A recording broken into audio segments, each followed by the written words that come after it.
Ready? Justin, middle of the field, 45, 50. Green grass in front of him, leaving Lions in his wake. I am Jeff Joniak. Blitz is on. Down he goes! Oscar! What was it like playing for Coach Ditka? I don't want to answer any questions like that. 61 yards! A Sunday stroll for Justin Fields. Oh, wow! And Now, Bears Etc. with the voices of the Chicago Bears, Jeff Joniak and Tom Thayer. No page turn in the NFL comes without change. It's a matter of course, and while the postseason tournament field of 14 opens the Super Bowl chase this weekend, the other 18 franchises are knee-deep in evaluation mode, and that includes the Bears. With Super Bowl winning Bears guard Tom Thayer, I almost called you quarterback, believe it or not. I'm Jeff Joniak, and this is Bears Etc., episode number 50, a nice round number to put a bow on the proceedings of 2023 into the early portion here of January of 24. The end-of-season news conference took place Wednesday here at Hallis Hall. You'll hear some of it right here. Our reactions start now. We heard from General Manager Ryan Poles and Head Coach Matt Eberflus, some opening statements, and then a good hour news conference with them, and then the President and CEO Kevin Warren with his thoughts as well. So a lot to unpack here, Tom. I'll just start with your overall reactions. Let's do one at a time. Let's do your reactions first from Ryan Poles. Listen, I've always liked what I've heard from Ryan Poles since he's been on board here. But I like his process of getting to this point. You know, he came and tried out as a player in the NFL, then went right into the football business. And he's got a lot of time behind the desk to be able to sit up there and either answer questions, make evaluations, study the inventory, look at the different players coming out, and trying to study every scenario that he could possibly face in an off season. So I always liked what I hear out of Ryan Poles, and so he didn't disappoint me today.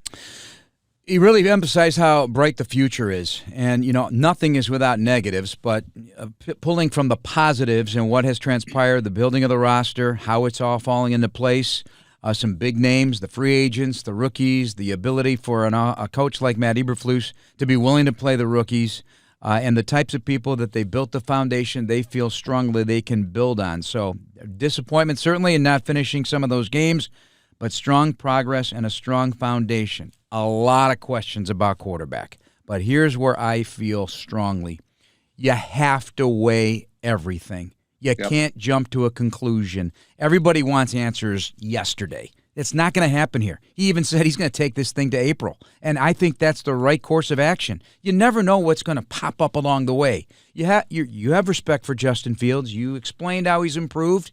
There's still room for improvement, and you have to do what's best for the franchise big picture. It's an open road of highway here, Tom. The Bears, they have a caravan now. There's a caravan of trucks and truckloads of optimism while tempered with the inability to finish the job in certain situations. Certainly the Packers, certainly not winning the division, got better at home, certainly not closing out every game the way they wanted, but you've got assets. And I think that trucks are moving in the right direction, loaded with potential. Take your time. Jeff, if you're talking about trucks loaded with potential, the only truck that the Bears should be concerned about is the truck that's packing the equipment that's driving to their first playoff game.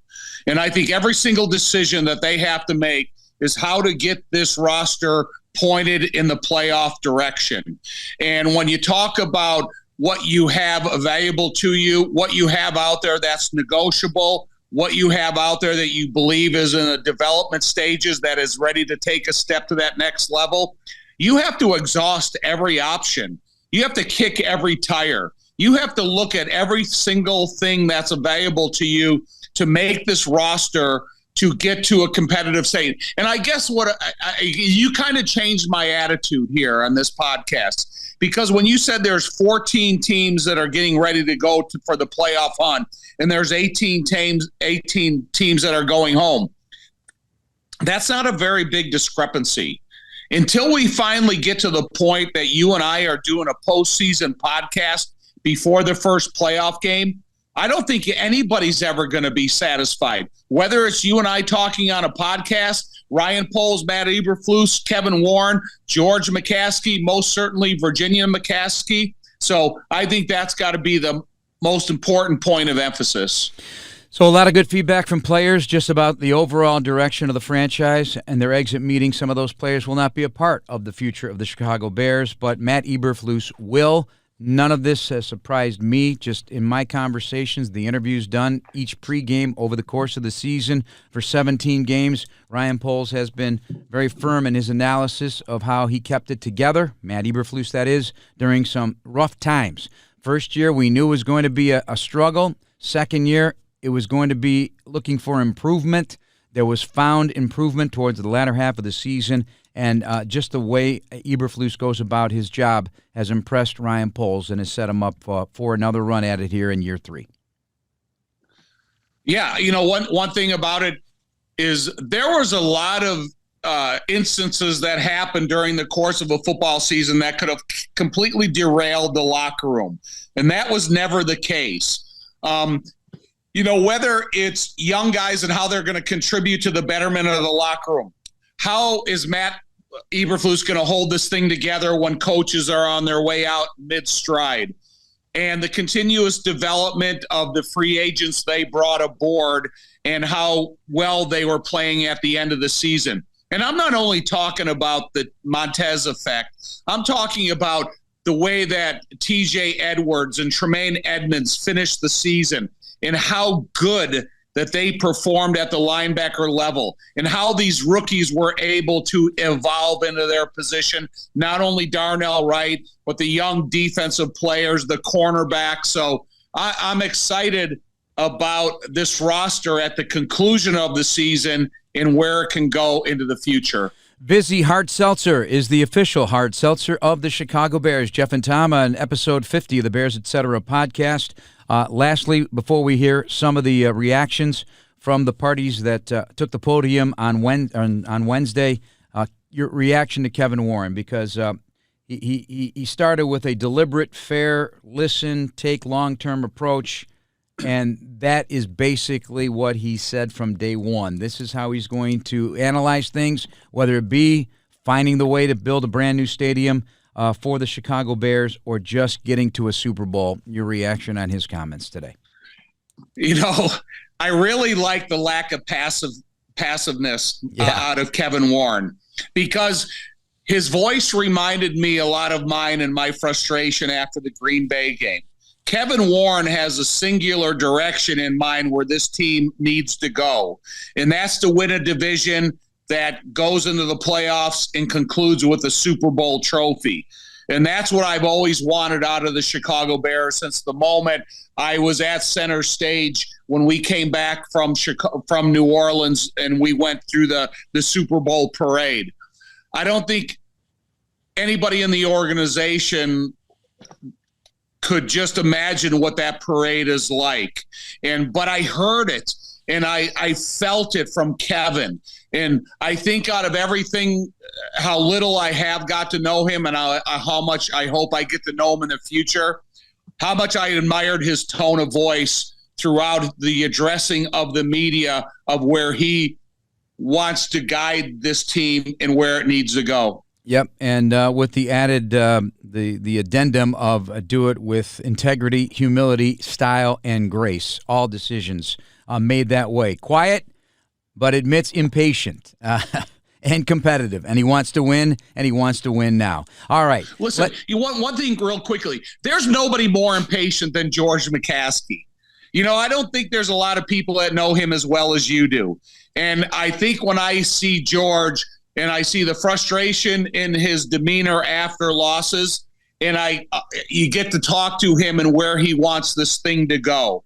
I know he wasn't up at the podium or at the desk, but listen, you're trying to fulfill what George and Virginia want, and Brian and the whole McCaskey and Hallis clan, where they want this team to be. 100%. Nobody wants to win more. All right, let's listen in to some of the comments from Ryan Poles, the team's general manager, head coach Matt Eberflus, and president and CEO Kevin Warren.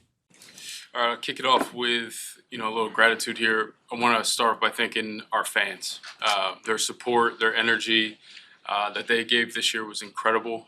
I take my little walk before each game, and the amount of advice that I get is incredible.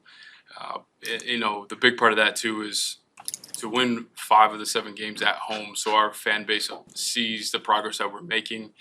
They can feel that energy. They can see these new players here make an impact on our game is a really special thing.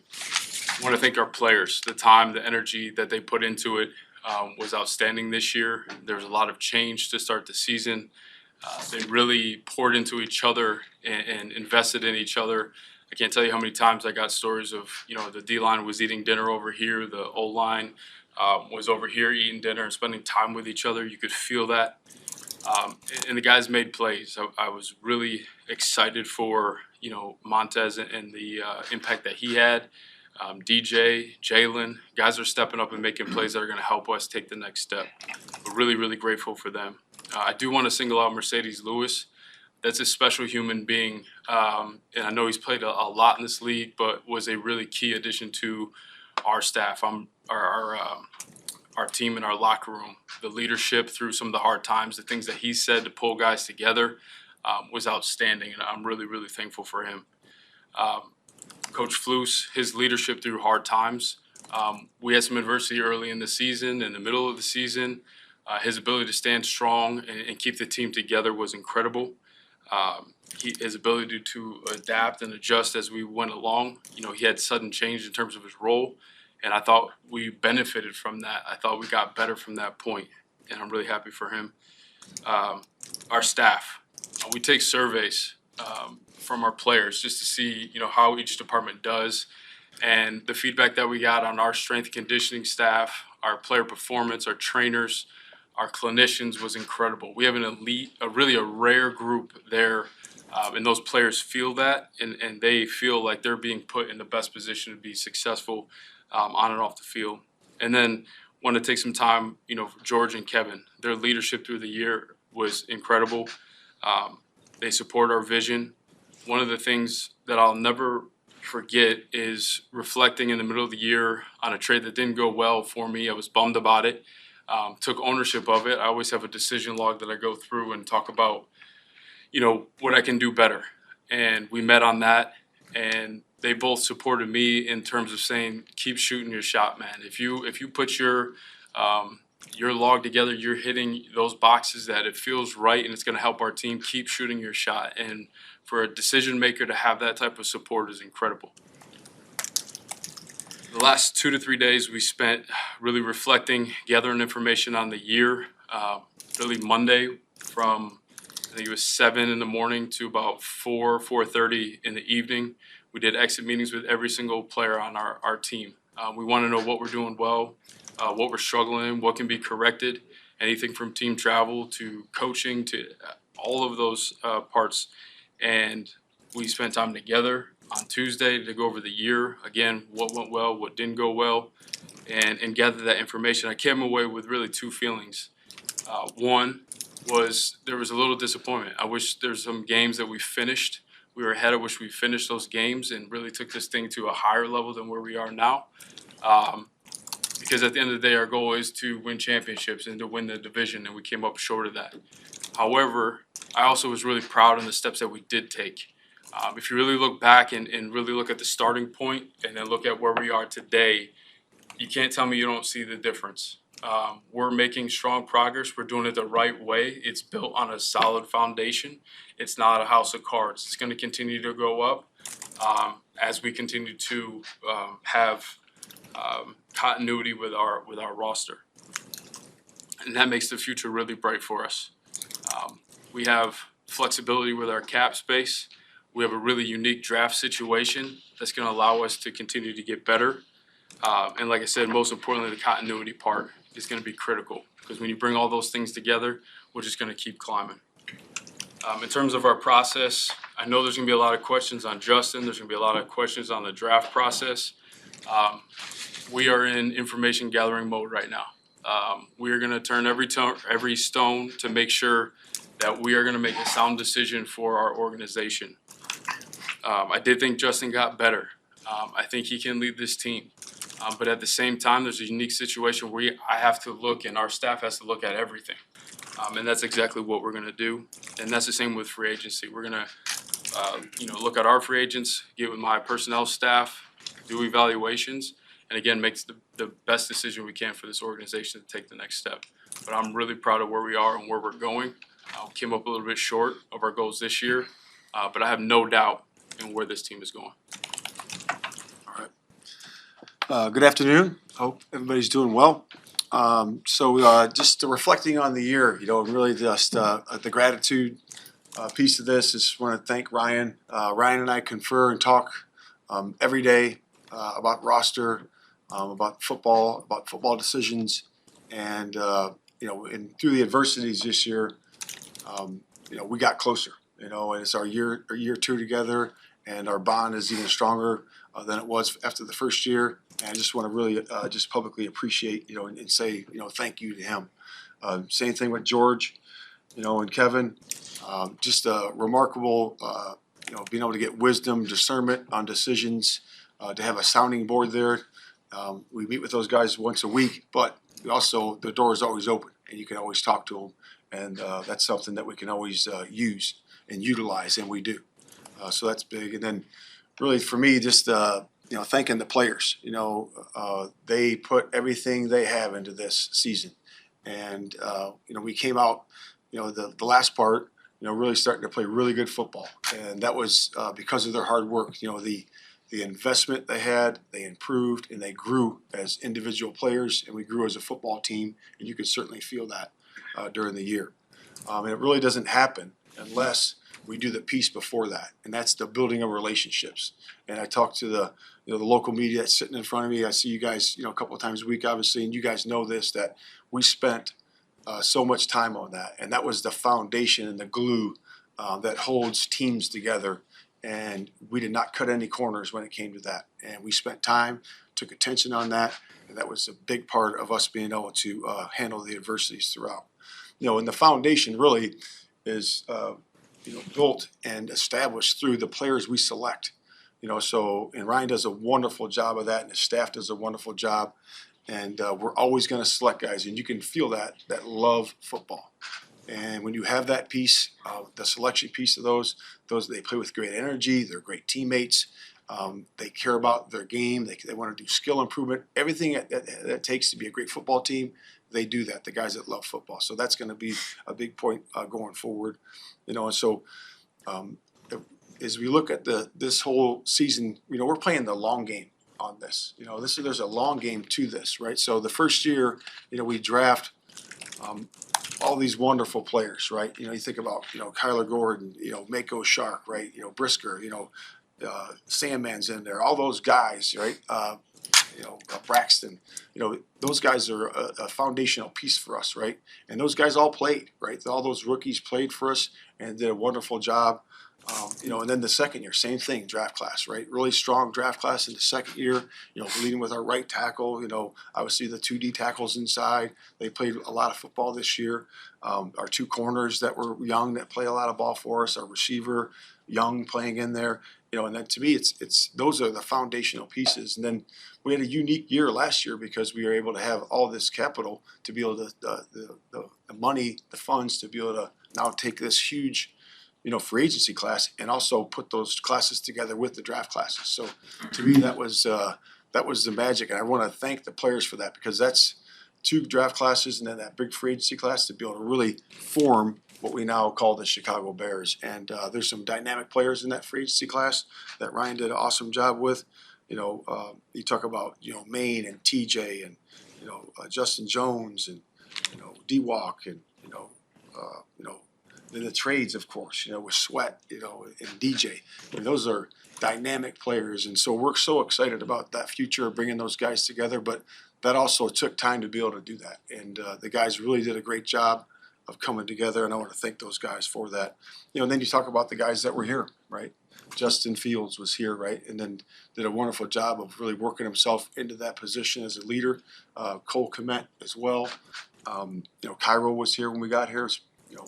Awesome job, him setting the franchise record. And then you talk about the 2 DBs, right? Bojack and then Jalen. They did a wonderful job, and what he did this year was great as well. So some things that I'm proud of this year in terms of just statistically, the rush offense continued to really shine. Was fourth in the league, the last 8 games, so the last back half of the season, and then the interceptions. The interceptions were down in the last half of the season. That was really good to see. That's something we emphasized with Justin, that and the sack total, and he did a really good job of doing that. Defensively, the last 8 games, first in the league in scoring defense. That was really good to see the guys come together that way. We were 5th in the league in rush defense the last 8. The quarterback rating, the QBR, we were 1st in the league. So that's really proud of that. And then also the interceptions. The interception and the ball hawking that our defense displayed was really good. And then what's the most important stat is the turnover margin. How did we go 5-3 in the last 8? It was really the turnover margin, right? It's plus 12, right? That's second in the NFL during that time. So those are all winning ways. I talked to the players about that, and that's what they are. And that's proof and progress that we've done a good job there. And then just some individual performances. Of course, Cairo had a great year. DJ, Cole, TJ Edwards, Maine, all those guys had great years. Jalen, so there's a lot of guys that had really good performances there to really help us going into the future. So with the meetings that we had with the players, there's some great information there to really move our programs in the right direction. And, those people, our staff members take that, and do a great job with that information to improve their areas. And the players know that because the proof's in the pudding, right? Last year we made a lot of adjustments in building to really help our players to perform at the highest level on Sunday. And we will implement those changes that we have going forward too, once we discuss that as we go. And then, then we talked about the staff. We talked about, how do we make our football team better? And as you guys saw this morning, we made the changes, right? We made some adjustments to the offensive staff. And we felt that, when you looked at the growth and the development and the improvement, it wasn't where it needed to be. And that's why those changes were made. And we're looking forward to looking at and talking to and hiring a new offensive coordinator that's going to improve our team. That's going to do a great job, improving and being aggressive and doing the things that it takes to win football games. And we're looking forward to that for sure. And then obviously we have to hire another position on the defense, right? The defensive coordinator position. We're also excited about that opportunity. And both things are highly coveted positions, right? Our phones have been blowing up, with people trying to contact us in, different ways and all those things. And again, we'll go through that process as we go, but we're certainly excited about that. I do feel really good about the defensive staff, that we have currently. Those guys have all been retained. You guys know that we've retained. Simo's been retained. Dre has been retained, and Luke Steckel and Cable have also been retained. And those guys are wonderful coaches. Have done a really good job in the growth and development of their positions, and so we're certainly excited about that for sure. And I'll just piggyback off what Ryan said about Justin. We love where Justin is right now. He's done a good job growing, in the interceptions. Keeping those down. The sack totals. He's doing a good job with that. Having his eyes down the field, has done a wonderful job with that. Being able to deliver some strikes down there, and he'll continue to grow as we grow this football team. Good afternoon, everyone. It's great to see you. First of all, I'd just like to start with really a heart of gratitude. I've been here as of next week 9 months, and things have gone very quickly. We've accomplished a lot. I'm grateful for everyone in this room, the sacrifice you make to be away from your family, whether it's a day like today or during our games or away games. I'm grateful to the McCaskey family, especially George and Pat and Brian, and also the Hallis family. And then all of the staff members here, our players, our coaches, Matt, Ryan, and really our fans and partners. So it really has been very special to be here and to work with everyone here. And I'm excited about what the future holds. You've heard Matt and Ryan address a lot of the open issues that you wanted to find out about.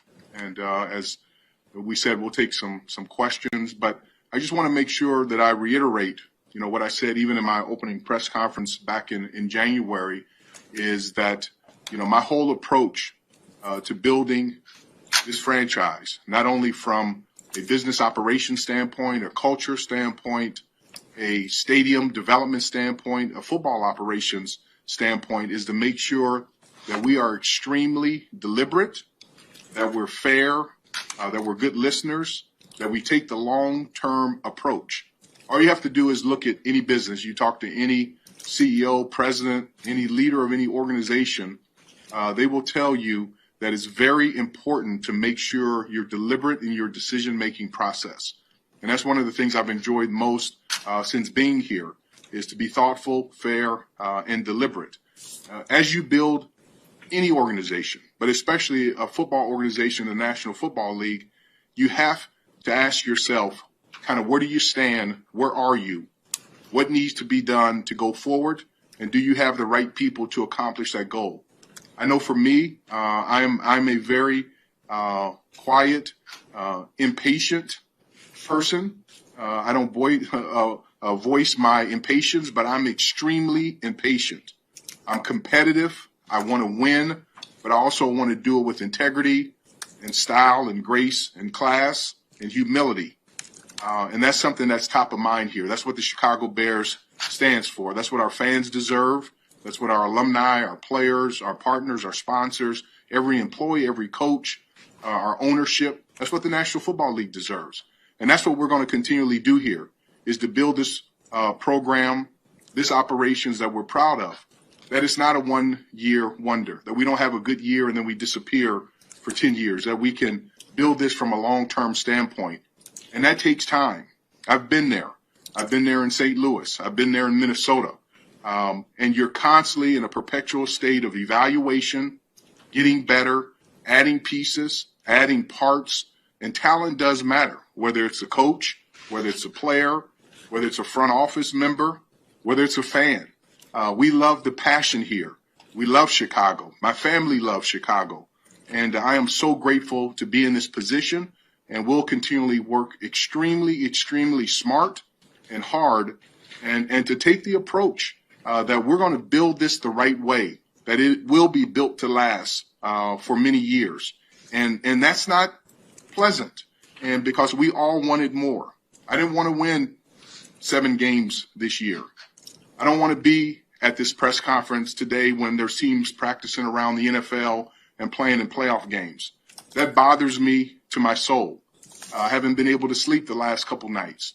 And so I look forward and to make sure that we have constant reminders that we are building an organization here that will be highly successful on the field. Our goal is to win the division every year, to represent the NFC in the Super Bowl, to represent the NFC not only in the Super Bowl, but to win a Super Bowl. That's where we are. And that's where I'm focused on making sure we develop that from a football standpoint, to be a resource to Matt and to Ryan and every staff member here. I also want us to be the best business organization, not only in the National Football League, but in all of sports. I want people to talk about what we're doing here in Chicago, to come here to learn. That takes time, that takes people, and that makes sure that we build it the right way. And then from a stadium standpoint, I am focused on making sure that we build the most progressive, smartly priced, on time, under budget stadium development project that's ever been built in the National Football League. And so that's what we're focused on every single day. We will continually make changes, make upgrades, make adjustments to get to that point, but do it in a manner that's deliberate, that's decisive, and that's fair, and to always be focused on forward thinking, innovation, and forward movement. So with that, again, I really do appreciate your time, your attention to detail. I appreciate your fairness, and it has been an absolute pleasure of being here today. It's been an absolute pleasure of walking in and out of this building on a daily basis, and I'm looking forward that today continues part of the evolution process of building the Chicago Bears that we're all so grateful to have, that our fans are excited for, that our players are excited to play here. And I can reiterate what Matt and Ryan said. This is a destination that people want to come. I can tell you that from a business standpoint. I can tell you that from a football standpoint. People want to come to Chicago. And you have our word, you have my word, that I'm going to continually represent the McCaskey family, the Hallis family, every single employee here, every player, coach, staff member, every alumni, every fan, every partner and sponsor, everyone around the world who considers themselves affiliated, associated, or respects and loves the Chicago Bears. We're going to continually do it with style, grace, class, and humility. All right, Tom. So we heard some of that. Believe me, that is just a small amount of the 90-some minutes of conversation and the questions. The questions were swift. They were direct. They tackled all the different topics. So let's address some of them if we can here. First of all, the decisions on the offensive coaching staff. So offensive coordinator Luke Getsy and 6 others now, I'm told, from including during the season with the dismissal of one defensive coordinator and the running backs coach David Walker. 7 changes to a 13-man staff. So the search is on now for those replacements and a new vision for the offense. The reaction to that, based on the inability at times for this team to get points on the board, I think 11 games scoring 20 points or less. Still not scoring enough, not enough big plays, not enough of the development of key positions, I would say. Yeah, but, you have to understand from Matt Eberflus's point of view, how many hours behind the scenes has he spent working with all of these coaches? He's listened to them in meetings. He watched what they were saying and how they were evaluating talent or the next team they were going to play or how they were inserting a game plan. And how sometimes that game plan didn't live up to expectations. So this is not just a decision that he made because they got beat by Green Bay Packers at the end of the season. This is a couple-year, an evaluation that he made that he felt that the best decision for the Chicago Bears going forward is bringing in a new person in place that is able to study and understand the talent that he has to work with, and then how to turn these guys into the most successful group of players that they can be. And the terms that kept being used in the end is the ability to be adaptable and adjust, and certainly at the quarterback position. So whomever quarterbacks the Bears next year, if it's Justin Fields and a rookie, if it's Justin Fields and a veteran, if it's a rookie without Justin, whatever the case may be, how do you can't, like you always say, the years when a Bears quarterback, a starting quarterback, get injured, you would quickly say, hey, hold on, everybody. Season's not over now. Next guy up, let's go. You can't just flush the season. You can't flush a situation if one of your key players goes down, certainly at the quarterback position. It's hard. We've learned throughout the league this year that it happened frequently, and teams did rise above. We can go through the list. We're not going to. This is a Bears podcast, but I like that. You got to be flexible, and you got to coach what you have. And you can't say I can't coach that guy. I'm going to coach what we have, and we're going to get back together and come up with a plan B. That's what you have to do. And he's looking for an offensive coordinator and a staff that thinks that way. Yeah, so I'm assuming at this point that we're doing this podcast number 50 that Chris Morgan, the offensive line coach, is staying aboard. Correct. And I think that's a real asset to have inside whatever new coaches they bring in-house. Because Chris Morgan can expedite a lot of the decisions and a lot of the thinking that a new coaching staff that will be put into place. And you have to adjust and you have to adapt in the NFL.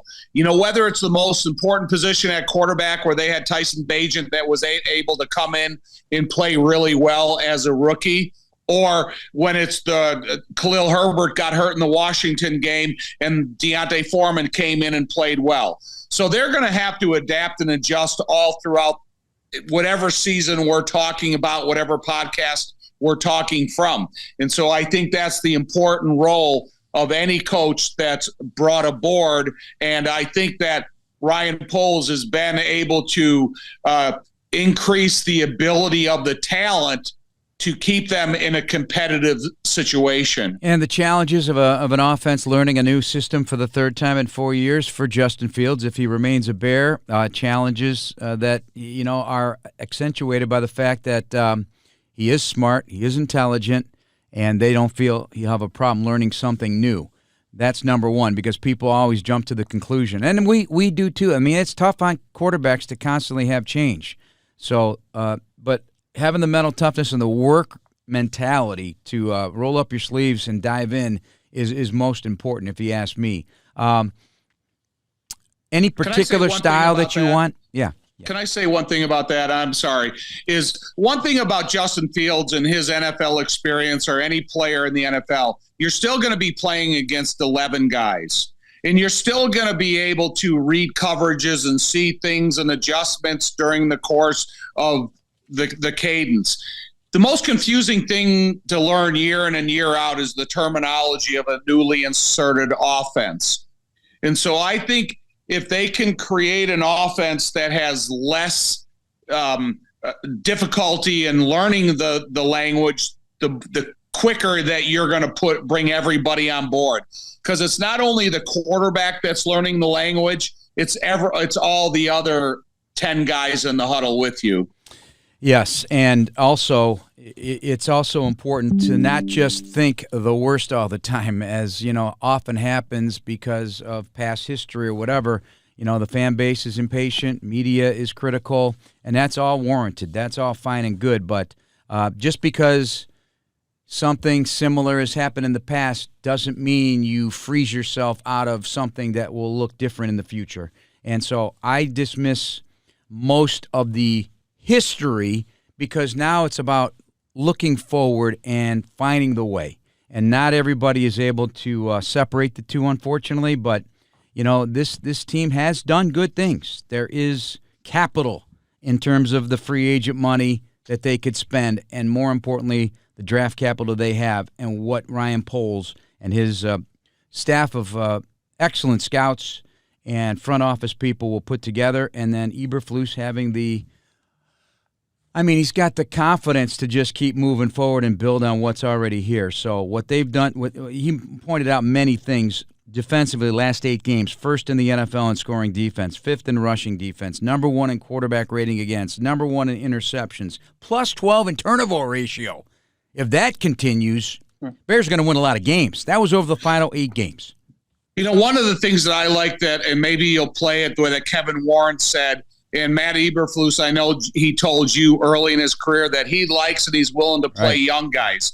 And Kevin Warren said that he's glad that Matt Eberflus likes to play young guys.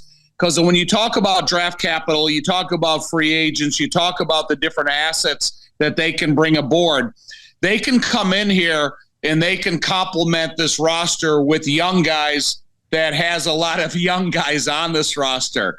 This is not a roster other than Mercedes Lewis that we're looking at extreme double-digit players here. We're talking about a group of guys that are single-digit players in the NFL, and that's a young roster. We're brought to you by PNC, official bank of the Bears. All right, so let's dig in. What are your thoughts on what you'd like to see in an offensive coordinator moving forward? I still I still think in the NFL, and a lot of people may not agree with me, but you got to be a heavy run influence football team. Because if you have a really successful, confident running game, it adds to so many more elements of an offense. So if the defensive coordinator only suspects that you're going to run the ball well and you don't want to run it that game, then you have play action that's a part of your game. Then you have the downfield passing game that's even a more important influence in your game. And I can remember going back and playing the Buffalo Bills in my era when they had one of the best defenses. And they came in and all they talked about all week is how well the Bears run the ball.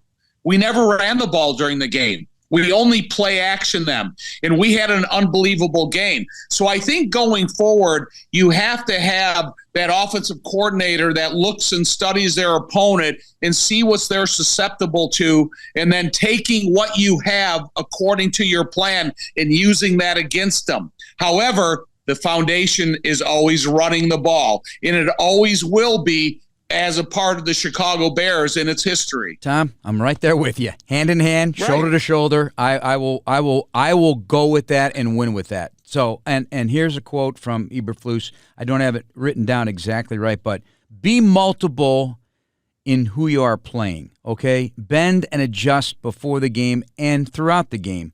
And that's just about that. One day we may have to throw the ball 50 times. Another day we might have to run 50 times. That's just the way it is. You know, I was talking yesterday, Dan Hampton and I were talking about a game that we played the Indianapolis Colts in the Super Bowl year, and the conditions were awful. It was one of those 30-mile-an-hour wind days that you didn't have a lot of valuable to you. So what were you going to do? And I think we ran the ball the first 22 plays of the game. So sometimes you have to adapt to the conditions on the lakefront, but it's about being multiple on offense. Good news, Chicago. United Airlines is getting brand new planes with all the bells and whistles like Bluetooth connectivity, screens at every seat and room for everyone's roller bag. United proud to fly the Chicago Bears and you too. I don't want to make it seem like we're only focused on the positives here of what they've done. Obviously, there is a lot of work to do, and there are going to be some really difficult decisions by Ryan Poles. And maybe they won't be as difficult as we're trying to make it or I'm trying to make it because there's going to be so many options. And I believe there will be. And will you trade down? Will you trade down more than once? Will you go with a number one quarterback? Will you keep Justin and a number one quarterback? Will you draft entirely differently at that number one? I mean, everything is there, and he has to do his due diligence. But I'll tell you what I'm impressed with about Ryan Poles and what he's looking for. He wants to look a guy right in the eye and know what they're all about. He proved that with the Darnell Wright research. He'll do that again with his picks. And when you do that, that's the only way. Everybody's got talent. Everybody's got talent, Tom. But until you figure out what's inside their heart and how bad they want to work and how much they love football, you're going to fail. Sometimes that's an impossible measurement, though. True. And so that's why I like Ryan Poles, and I always admire the fact that he has a lot of eye contact and he has an eyewitness approach to the evaluation of talent. And that's what I like about him because I think he can really figure out what these guys are all about. For example, one of the most difficult positions I think to scout is cornerback. And I don't want to say quarterback, I'm saying cornerback. And when you have a guy like Terrell Smith, drafted out of the University of Minnesota, that, listen, man, that's not the hotbed of cornerbacks. But this dude came in and he was ready to play and complimented as soon as he got here. So I like the fact that whomever was the underbelly scout of Terrell Smith and came and said, Ryan, we really got to look at this guy. I like that, and that's one of the things that I admire most about Ryan. Are you getting a picture in your mind now after 2 years of player procurement? Some of it had to be different in year one because of the salary cap. Now it got a little more interesting in year two, and it's going to even be healthy in year three, of just a snapshot view in your mind of what a Bear is now through the plan of Ryan Poles and Matt Eberflus. Do we know now what we can research and look for and say that's a Bear? I do, but sometimes Ryan surprises me. And that's what I like most about him, because I think it's fun when we go to training camp and you start looking at this new guy that they brought aboard and how he fits in. And a lot of it, I knew a lot about TJ Edwards and I knew a lot about Tremaine Edmonds, but I didn't really know how they were going to react to being in Chicago after being in the organizations they've been with. And both of them exceeded my expectations, and I was excited to see. However, now at this point, I'm looking at position specific, and I want to see the guys that are going to be brought aboard that are going to make this football team a better football team, and they're position specific. So that's what I'm waiting to see this year.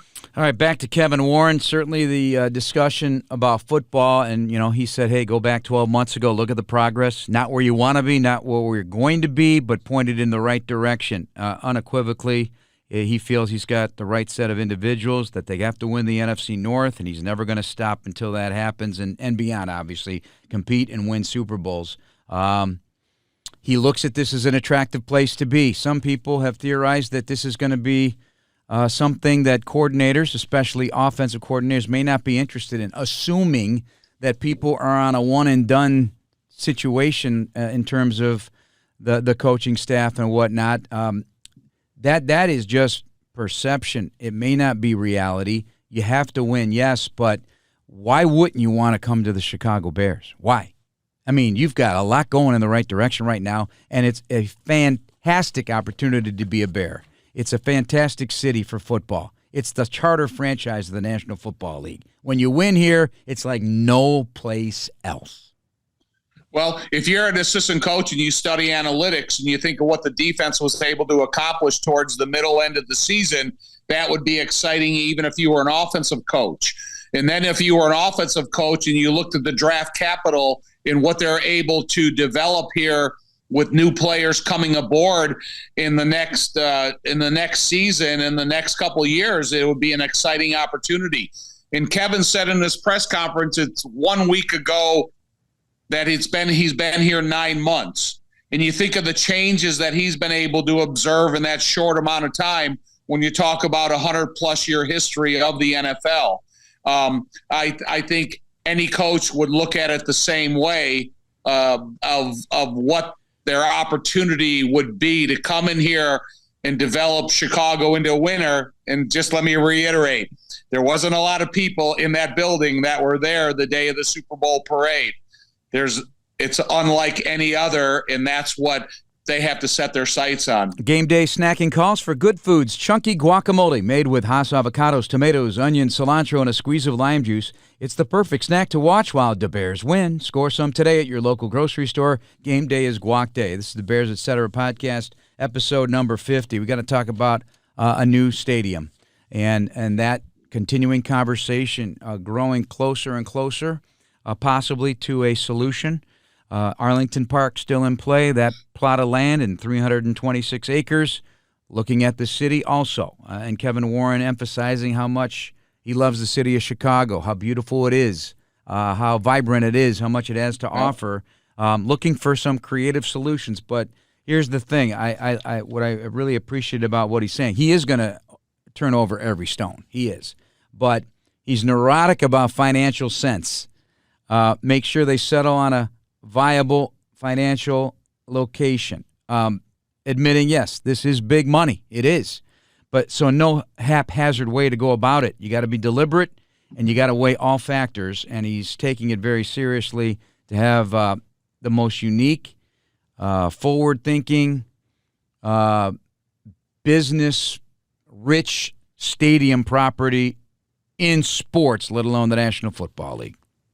What surprised me is he said from the day the shovel is in the ground, he expects it to be open 36 months later. And I was absolutely blown away by that because you think of the difficult construction conditions sometimes in the wintertime in Chicago.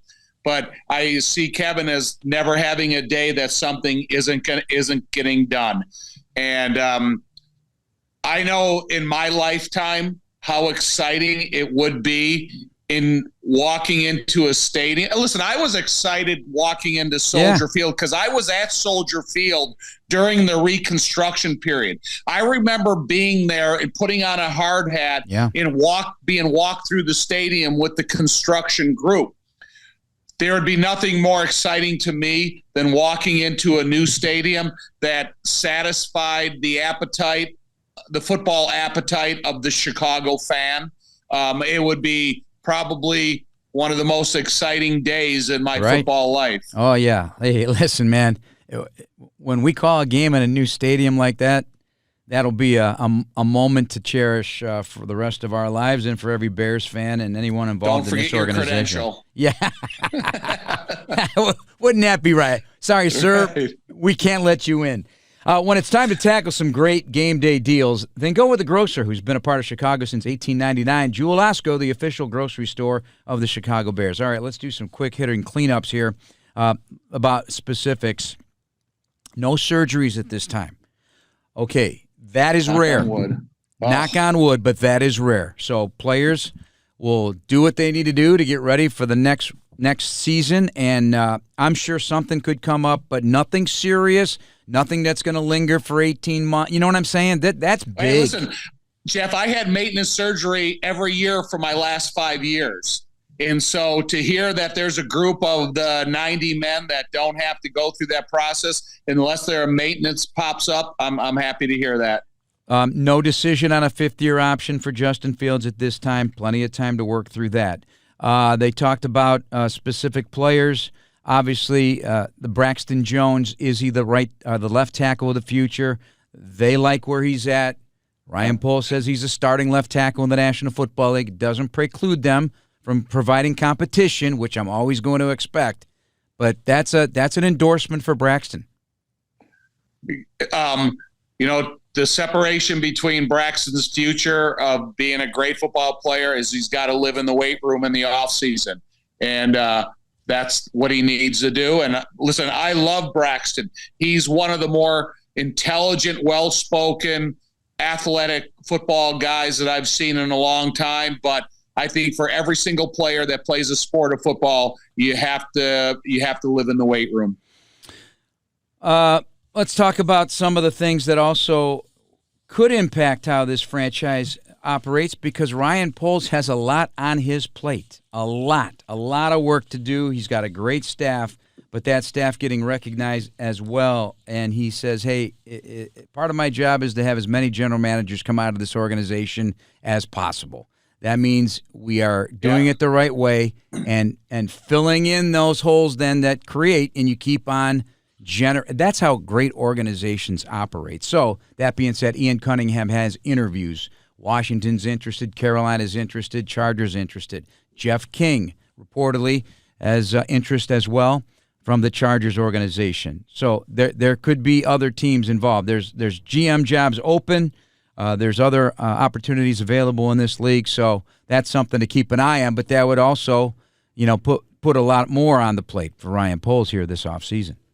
Listen, man, I'm proud of Ryan Poles for that he wants to promote his students.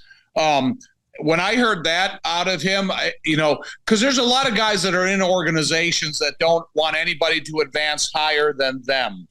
But Ryan Poles wants these guys to go out there and achieve the status and the success that he has had. Congratulations, Ryan. I really admire you for that. Do you care how long it's going to take to get an OC?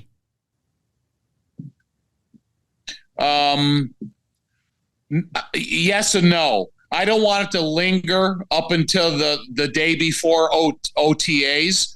I would like to happen as soon as possible. So when you get that language barrier that needs to be introduced, talked about, and settled on, I would like them to have as much time as possible for every coach to become familiar with that. All right, here's some quick hitters around the league. As this sport is, it's hyper speed at all times. But first, a nugget: the first NFL playoff this coming weekend without Peyton Manning or Tom Brady playing since 1998. That's crazy. I'm only worried about the Bears. Seattle, Pete Carroll will not be the head coach. He'll be an advisor after 14 seasons, 10 playoffs. Wow, what a career he's had. 72 years old. I hope he enjoys life. He's going to still be a part of it, though. He always will enjoy life. I loved the way and how he coached. Nick Saban retiring as head coach of Alabama. That was late news on Monday. 7 national titles. Cements his place as one of the premier coaches in football, regardless if it's pro or NFL, college or NFL, premier coach.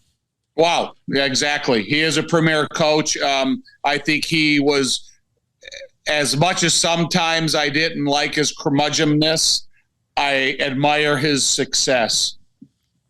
Michigan trouncing Washington in the national title game. Did you watch it?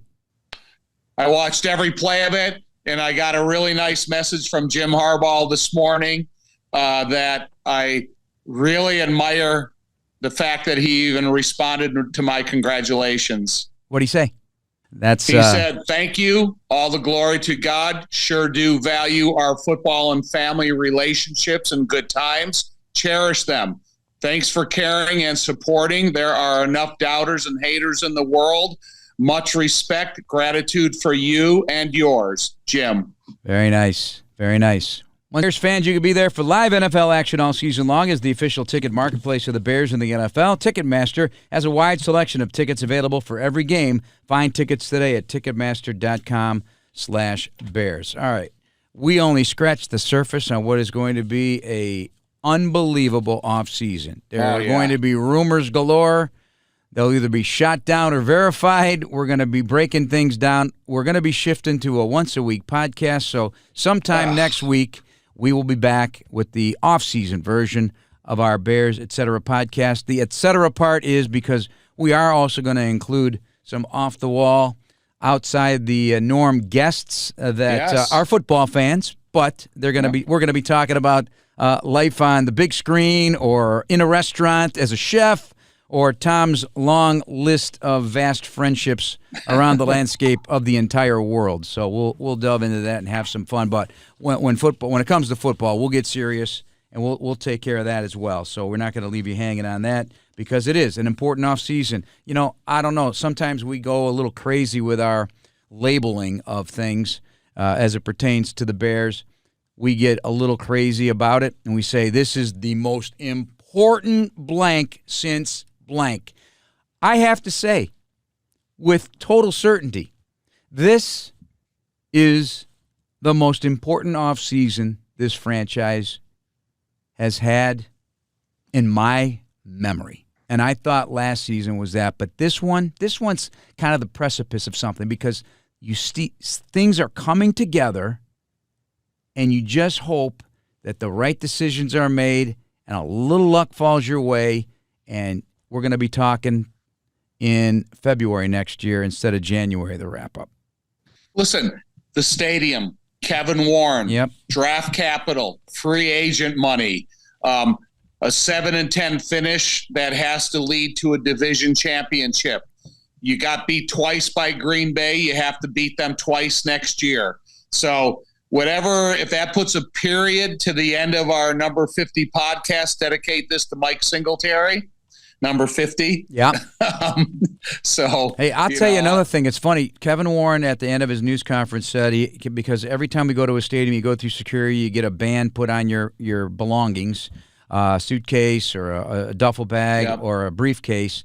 And he said he left his Green Bay Packer Lambeau Field security tag on until yesterday. And I cut it off this morning. I was looking at it, and I was just getting angrier and angrier. I still have mine on. Right. Cut it off, though. Get it out of here. It's time for a new that has to change. That has to change. You're preaching to the choir, Jeff. I still am a little edgy from leaving that stadium with I'm with Kevin though too. I kind of like, and I don't know if it's going to happen every year, you begin with them and you end with them, and you kind of know where you're at in each case. It's a measure, like, right? I kind of hope it happens again next year that way. Different results. Yes. All right, Tom, that's going to wrap us up. Thank you so much, and thank you always for listening, everybody. For Tom Thayer, I'm Jeff Joniak. We'll talk to you next week. Thanks for listening, and please subscribe now on the Chicago Bears official app, Apple, Spotify, YouTube, or wherever you get your podcasts. Take care, everybody. Enjoy, and stay safe during the bad weather coming down the pike. That's for sure. It's going to be a snowy weekend. Bear down, everybody.